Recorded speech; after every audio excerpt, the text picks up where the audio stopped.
For weeks, Kyrie Irving said nothing. No cryptic tweets, no interviews, not even a sideline glance. Dallas had gone quiet. Nico Harrison moved behind the scenes, and Luka Dončić, he was already in Los Angeles. What remained in Dallas wasn't a super team. It was a silence that felt intentional. Kyrie had watched the narrative shift from trade rumors to draft hype to locker room resets. He'd seen his name slowly erased from media questions, fan conversations, even Mavericks press materials. But the final straw wasn't a trade, it was a lie. A leaked comment from inside the Mavs front office, quiet, informal, but surgical. It claimed Kyrie was never intended to lead the team, that he was a valuable bridge piece while we recalibrated post-Luka. Bridge piece, that's when Kyrie snapped without warning. He dropped a message on his Instagram story, one line, white text on a black screen. "I was your shield when Luka left." No hashtags, no emojis, no taglines, just that. And it detonated across the league within minutes. #Kyrie was trending within the hour. Pundits were calling emergency segments. By nightfall, ESPN ran it across the bottom ticker every 15 minutes like breaking news. Because this wasn't just a vent, it was a revelation. Kyrie wasn't confused about his role anymore. He wasn't wondering what went wrong. He knew he had been used to calm a fan base in free fall, used to buy time while the front office scrambled, used to look like a plan when really he was a human placeholder. And this time, he wasn't going to smile through it. There was no passive tone in his message, no vague wisdom quotes, no waiting for the media to spin it. This was direct, sharp, intentional. "I was your shield when Luka left." Not just a statement, not just a shot. It was a pivot. The moment Kyrie Irving stopped playing along and started burning the script. It didn't take long. Within 6 minutes, NBA Twitter turned Kyrie's post into a war cry. Within 30, ESPN had producers cutting scheduled segments, and by the next morning, every major outlet from Undisputed to First Take had one sentence on repeat. "I was your shield when Luka left." No one even needed context. The power of the quote came from what it implied and what it confirmed. This wasn't about a contract dispute. This wasn't about an injury timetable or trade package. This was about deception. This was about front office manipulation. This was about being used to absorb chaos while the franchise crumbled from within. Kyrie's quote didn't sound angry. It sounded done. Done being polite, done being the distraction, done being the placeholder for a fan base in denial. Sports writers went deep into the archives, replaying Kyrie's press conferences from the Luka fallout period. They found clip after clip of him shouldering responsibility, offering hope, telling fans, "We're building something special." And now that hope looked like a script. Someone hand-dead him just to keep the lights on. The phrase "shield" began to define everything he wasn't. The savior, he wasn't the villain, he was the buffer between Dallas and the truth. Within hours, the internet turned the quote into a meme, a slogan, and a warning. He was the shield. Kyrie covered for them. Dallas lied with a smile. But behind the viral noise was something far more damaging. Credibility collapsed. If Kyrie's version was true and everything about the timeline suddenly suggested it was, then the Mavericks, Dallas didn't just lose Luka. They used Kyrie to pretend they didn't, and now that he'd ripped off the mask, the story had shifted. Not about what Dallas was building, not about what Luka left behind, but about what Kyrie had endured, knowingly or not, so the franchise could control the narrative a little longer. It was your shield when Luka left, and now he wasn't shielding anyone. He was torching the illusion they built around him. At first, the Kyrie quote seemed personal. One man finally speaking up after being pushed to the sidelines, but then something strange happened. The timeline started making too much sense. Fans, analysts, and even rival front offices began putting the pieces together, and they didn't like what they saw. Because when you lined it all up, the pattern wasn't subtle. It was coordinated. It was deliberate. It was strategic. Luka Dončić leaves, a generational talent, gone with barely a fight. The front office releases a bland press statement thanking him for his years of service and wishing him well. In LA, 2 days later, Kyrie Irving is paraded in front of the media, smiling, promising leadership, talking culture. At the time, it looked like a pivot. Now it looks like a shield, because the very next week, Dallas runs a campaign, #WeStillBelieve. Kyrie is front and center in every photo, every post, every interview. No mention of Luka, no real answers, just optimism. Even the beat. Writers admit it now, something felt off. It's like we all agreed to pretend Luka leaving wasn't a nuclear bomb. One journalist tweeted, "And Kyrie was the media sedative we all swallowed." Then came the All-Star break. Luka's absence was now permanent. His purple and gold jersey already the best seller in California. But instead of addressing what the franchise lost, Dallas doubled down.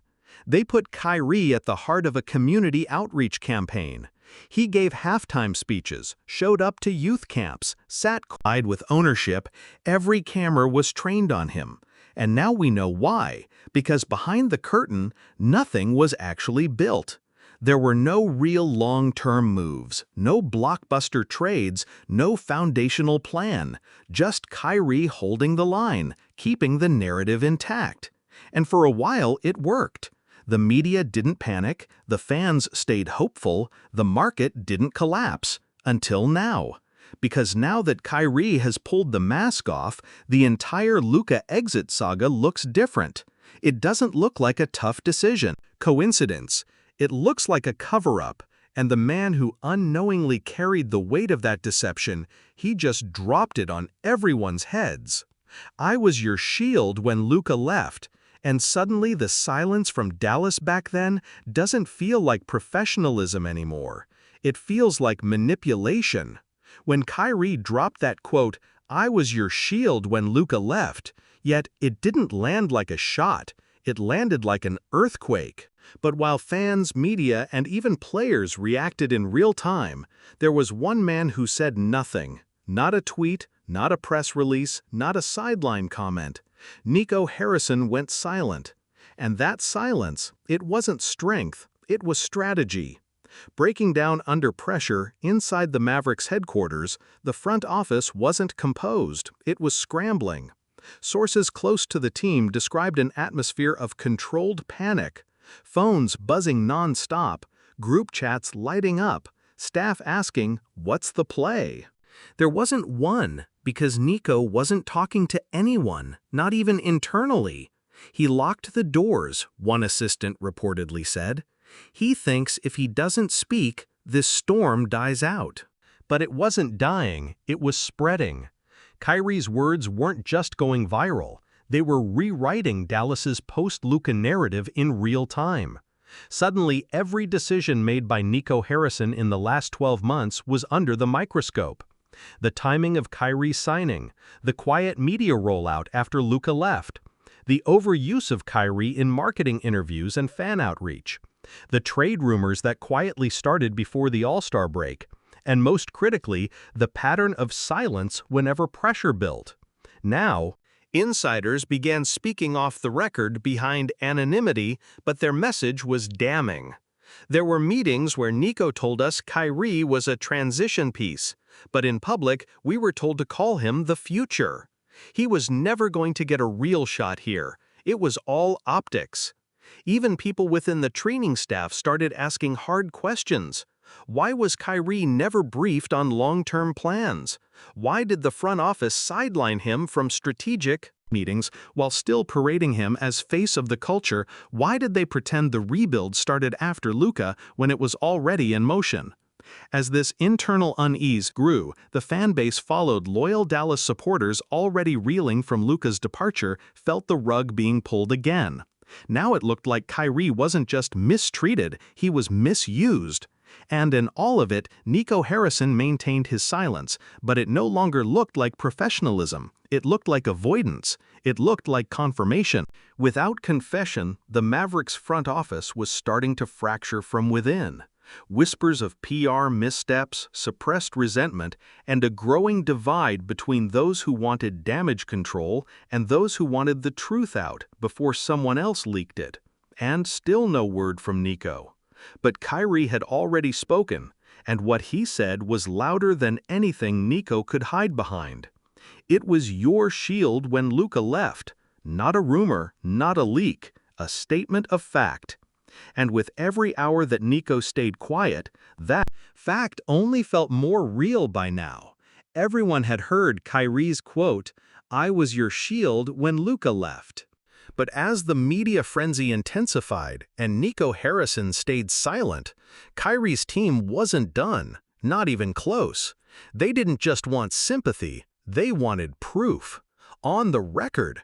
They wanted to show the world exactly how deep the deception ran. So they pulled out the files. The first drop wasn't flashy, it was strategic.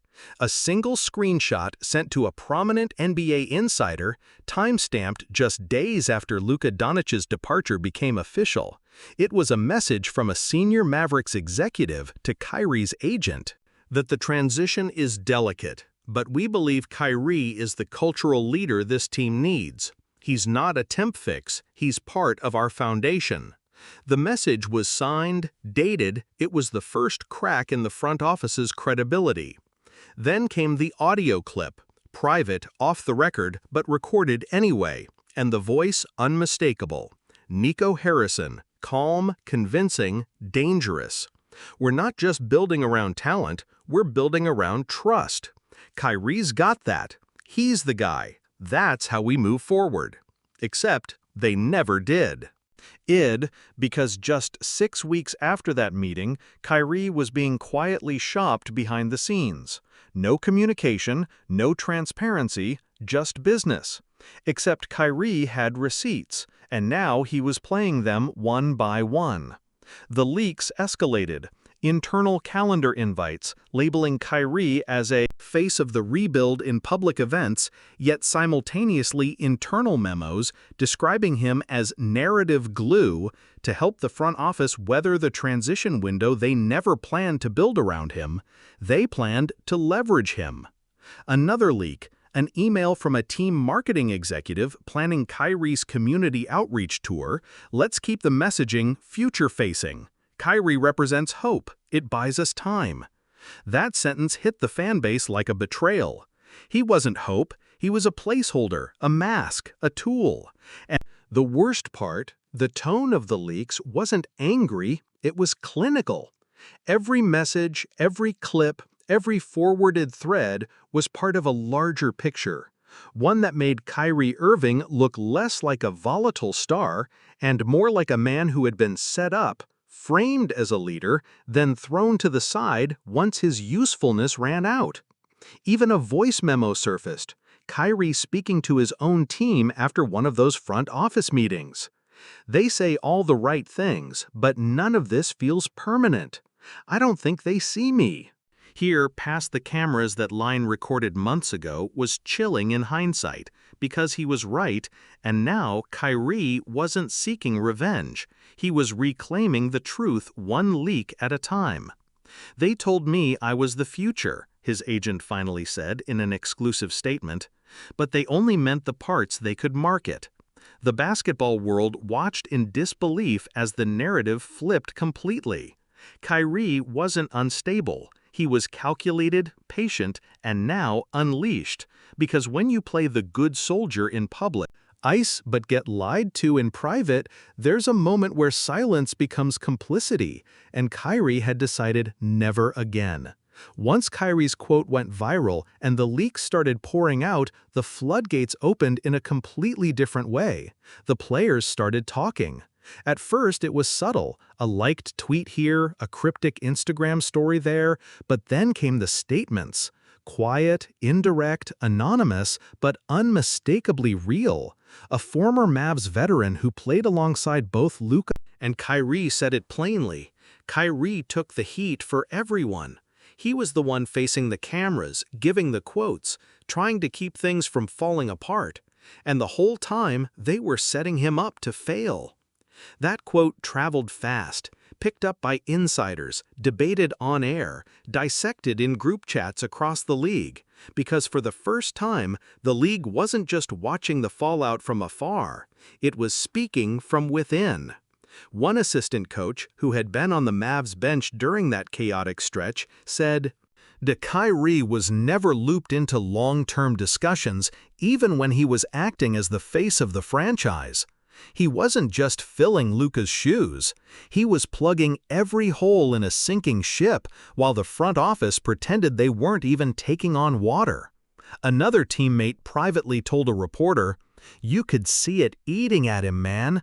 The way he'd show up, take accountability, push us in practice, and still they'd treat him like a temporary fix." What made it worse, he never complained. Not once did Kyrie call out the franchise in public. Not once did he blame Luka's exit. Not once did he ask for sympathy when the losses piled up. And the media wanted blood, he just kept showing up, doing interviews, talking legacy, preaching unity. And now that it's all come to light, players, current and former, are admitting what many fans didn't want to believe. Kyrie wasn't the problem. He was the pressure valve. He kept the media from destroying the locker room. He protected young players from trade rumors. He gave Dallas a sense of control when behind closed doors there was none. Even players who had left the team circled back in defense of Kyrie. "Y'all don't realize," one ex-Mav tweeted. "He didn't just take blame, he swallowed the storm. He made sure we didn't get swallowed with him." One anonymous starter added, "Kyrie let them use him because he thought he was part of something real. That's why it hurts now, because he believed them." And that, more than anything, shifted public opinion in a way no quote or leak could. Because once the people who lived it start talking, the spin falls apart. There were no excuses left, no miscommunications, no context needed. Kyrie Irving walked into a mess and offered them calm. He put his face on the banners. He gave hope when Luka's departure gutted the fan base. He led when no one else wanted to. And all the while they were plotting his exit behind the curtain. He took the heat for everyone. One play, Kerr said, and when they didn't need him anymore, they left him out in the cold. This wasn't about ego, it wasn't even about basketball. It was about trust, broken, discarded, and now exposed for the world to see. At first, the media handled the Kyrie fallout with caution. They'd seen drama swirl around him before, Boston, Brooklyn, even Cleveland. So when the first quote dropped, most pundits assumed it was another flare-up in a long line of tension. But then the receipts started rolling in, and suddenly, this wasn't about Kyrie's past. It was about Nico Harrison's present emails, audio screenshots, proof of deception, not speculation.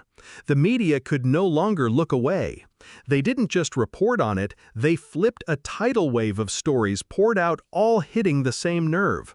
This wasn't mismanagement, this was a manipulation of narrative, and Kyrie finally exposed it. First came the national outlets, Bleacher Report, The Athletic, ESPN, each with headlines more brutal than the last. Kyrie wasn't Dallas's future, he was. Their cover, Leaked Audio, reveals Mavericks used Kyrie as public buffer. Nico Harrison's plan, quiet Kyrie down, then push him out. Then came the local beat reporters who had kept receipts of their own. One longtime Dallas writer revealed he'd been denied multiple requests to interview Kyrie privately, allegedly to control the messaging. Another admitted that media access became tighter after Luka's exit, with Kyrie being paraded around only in pre-approved formats. And then came the talking heads, Stephen A. Smith didn't hold back on national TV. "Let me be clear, Kyrie Irving ain't no saint, but if these leaks are true, this ain't on him. This is on that front office, thinking they could outmaneuver the most outspoken player in the league. Skip Biss shockingly agreed. They thought they could use him as a mask. Wrong guy on podcasts, YouTube, and Twitter. X, the NBA media space, caught fire. Creators began stitching together timelines, overlaying Kyrie's public quotes with Nico's pressers. They noted the mismatched language, the subtle contradictions, the pattern of misdirection. They never had a long-term plan for Kyrie. One video, id had a long-term plan to make it look like they did in Dallas sports radio. Callers vented not about Kyrie, but about feeling duped. Season ticket holders demanded answers. Bloggers combed through game footage, pointing out signs Kyrie was left out of key huddles or substituted early in clutch moments. Decisions that now looked less strategic and more intentional. Even former media allies of Nico Harrison began to distance themselves. One ESPN insider wrote, "I believed Nico when he said he wanted to build around trust and culture. Now it feels like all of that was scripted, and Kyrie just broke the fourth wall." What made the turn so sharp wasn't just the evidence. It was the realization that the media itself had been used. They were complicit in pushing the Kyrie is our future narrative because they were fed it. Fed quotes, fed access, fed curated moments. Now they saw the pattern and they felt played too. The narrative flipped. Kyrie wasn't unraveling, he was liberating the truth. And Nico, he wasn't leading a rebuild, he was managing a cover-up. The final blow came from one of the league's most respected insider. As if Nico Harrison thought Kyrie Irving was the guy to take the hits and then go quietly, he picked the wrong guy. As the league unraveled around the Mavericks scandal, one figure, above all, remained uncharacteristically still. LeBron James, the man whose legacy is linked to Kyrie in ways even championship rings can't fully explain. The man who watched Kyrie rise, rebel, and return to form on his own terms. And now the man watching his former co-star get publicly dismantled by a franchise that sold loyalty. But delivered silence at first. There was nothing, no posts, no statements, not even an eyebrow-raising tweet. But if you know LeBron, you know when he's watching. And then, one, like a subtle tap on a post, dissecting the Dallas betrayal. They used Kyrie to weather Luka's exit, and when the fog cleared, they tossed him like dead weight. That detonated across social media. Reddit threads ignited. X, Twitter blew up. Talk shows flipped their segments, because LeBron doesn't co-sign things lightly, especially when... And it involves Kyrie. Especially after everything the internet remembered how their relationship had evolved from end-court magic in Cleveland to ego battles and fractured trust to quiet reconciliation behind the scenes, and now it seemed full circle. Loyalty, not performative, not political, personal. Soon after an anonymous source in LeBron's circle confirmed to multiple outlets, he's disappointed, not surprised. Kyrie's been carrying other people's messes for years, and this was just the last straw. Another whisper from inside the Lakers' locker room said LeBron saw Dallas's move not just as betrayal, but as weak leadership. You don't sell brotherhood and then pull the rug the moment cameras turn off. That's not how real franchises operate. That's not how legacy works. Privately, it was known that LeBron had vouched for Kyrie in the past to front offices, to media members, even to young players looking for guidance. And while their paths diverged, the respect never left. So when LeBron saw the leaks, the emails, the contradictions, he knew what he was really seeing. A system using Kyrie to mask its own failings. Again, he'd watched it happen in Brooklyn, he'd seen flashes of it in Boston, and now Dallas had become the latest name on the list. That's when his camp stepped in. Again, in a quiet call to a senior NBA journalist, one of LeBron's longtime associates issued the simplest two-line response. Once, he gave them stability when everything was burning, and they treated him like flammable material. That message wasn't loud, but it landed. TV anchors dissected every syllable. Podcasts debated whether LeBron was laying the groundwork for a reunion or simply calling BS when he saw it. Because LeBron doesn't have to yell anymore. He's past that phase. A simple endorsement, a quiet nod, and the whole league listens. Especially when it's about someone like Kyrie, a player he's both warred with and understood. Better than most analysts began asking the obvious, was this just solidarity or something more? Would LeBron want Kyrie back on his side, or was this a legacy decision to show that he never stopped seeing Kyrie as more than a headline? Either way, the message was clear. Kyrie wasn't overreacting. He wasn't ungrateful. He wasn't difficult. He was betrayed. And LeBron James, the most calculating figure in the NBA, chose to say 4 words that cut through all the noise. He deserved better. No hashtags, no theatric. CS, just truth. And when LeBron speaks truth, it becomes the league's new reality. It wasn't the first time Mavericks fans had found themselves divided over Kyrie Irving, but this time it didn't feel like a debate. It felt like a reckoning, because after weeks of whispers, after months of uncertainty, and after years of conflict, signals from the front office, everything was out in the open. And with the curtain finally yanked down, the fan base didn't just split it, fractured. On one side were the loyalists, the ones who had ridden with Kyrie since the day he arrived. Not because he was perfect, they knew he wasn't, but because they believed in what he brought: accountability, resilience, composure. When everything around him was crumbling, they watched him take the hits. After Luka left, they watched him hold media day together. They atched him shoulder blame that wasn't even his. Now, with the receipts leaking, with the front office exposed, these fans felt something they hadn't in years: justified anger. "He was our grown-up when the organization didn't know how to act," one fan tweeted, "and now they're acting like he was just a stand-in. Now, we're not letting that slide for them." This wasn't just mismanagement, it was betrayal, not just of Kyrie, but of them, the fans who believed the spin, who bought into the vision, who defended the Silas rents as strategic. And then there were the realists, the fans who hadn't fully bought in but had hoped, the ones who saw potential, the ones who said, if anyone can fix this, maybe it's Kyrie. Now they were exhausted.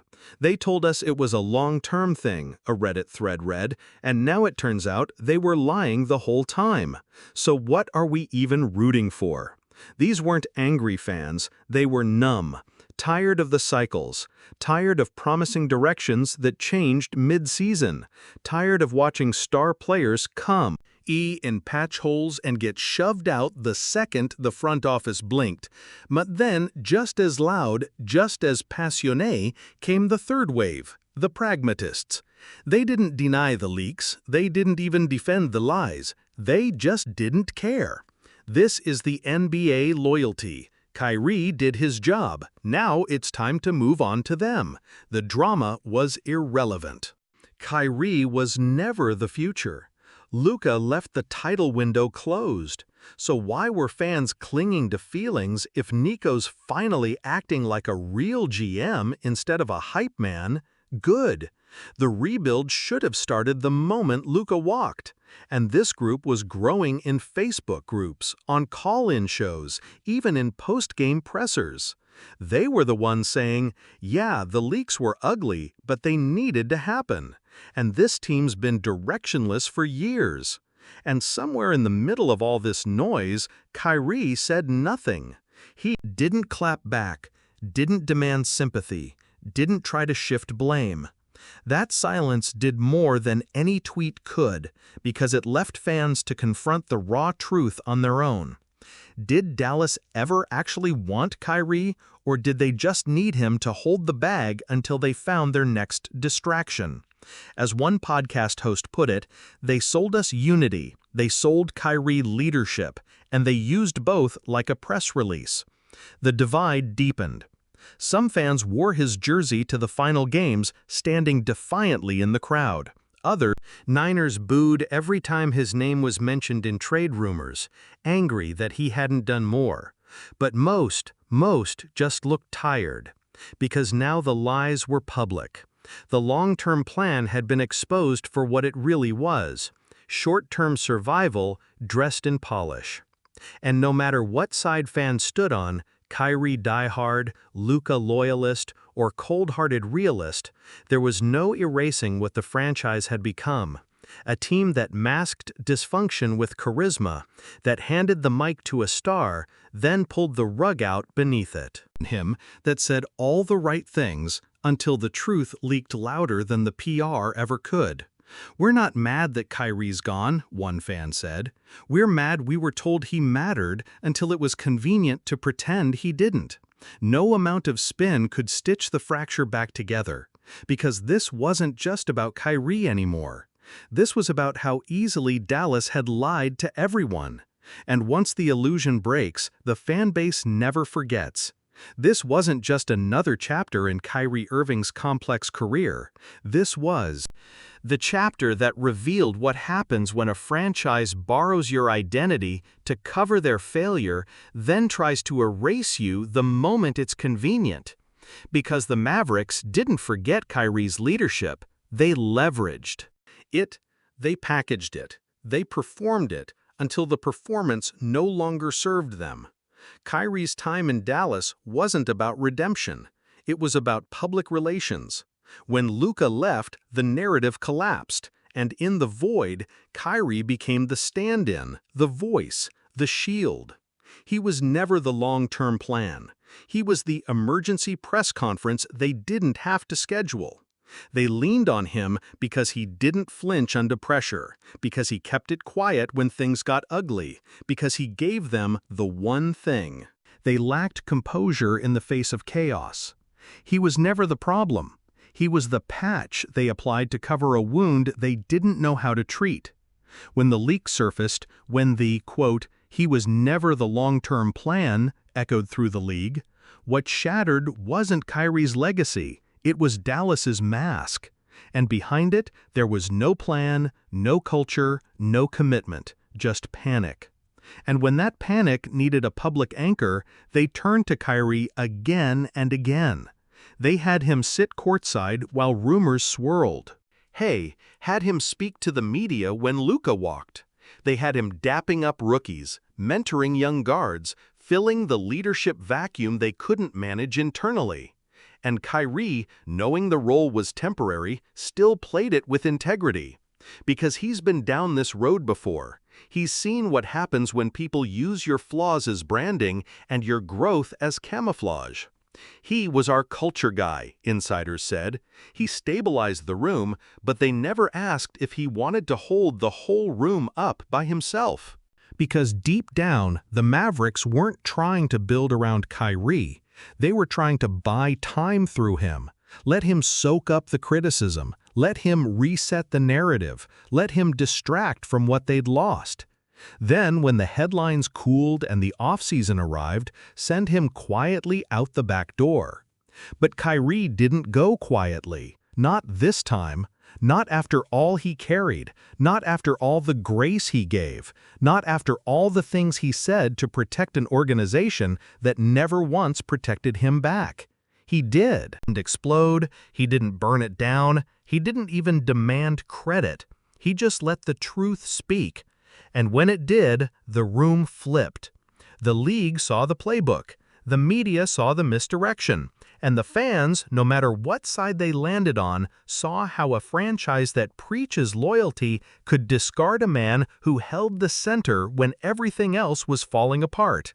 He wasn't forgotten, he was positioned, he was packaged, he was used. And the very things that made his return to form so powerful, his discipline, his temperament, transparency, his restraint became the same tools used against him, because if Kyrie had spoken sooner, they'd have painted him as divisive. If he'd acted out, they'd have said he was unraveling. But he didn't. He waited. He watched. He let the lie play out, then let the truth drop harder than any press conference ever could. And now, Dallas isn't just facing a rebuild, they're facing a credibility crisis. Because it's not just about who they traded, it's about how they built their image on his back and pretend. It was strategy, Kyrie's legacy won't be defined by Dallas, but Dallas, they may be defined by the fact that they had Kyrie Irving at his most mature, most stable, most team-first, and still chose to use him like a chess piece. They never intended to keep on the board. He was their shield, their reset button, their PR filter, and when he was no longer needed, they tried to tuck the story away. But Kyrie's story doesn't get tucked. It echoes because now every team, every player, every analyst sees the blueprint. When the Mavericks needed to seem in control, they put Kyrie on the cover. When they needed to shift blame, they turned his legacy into a distraction. And when it was time to move on, they weaponized the very thing he gave them freely, trust. They broke it. And, in doing so, they didn't just lose a player, they lost their mirror. Because everything they pretended to be, calm, clear, accountable, grounded, wasn't them.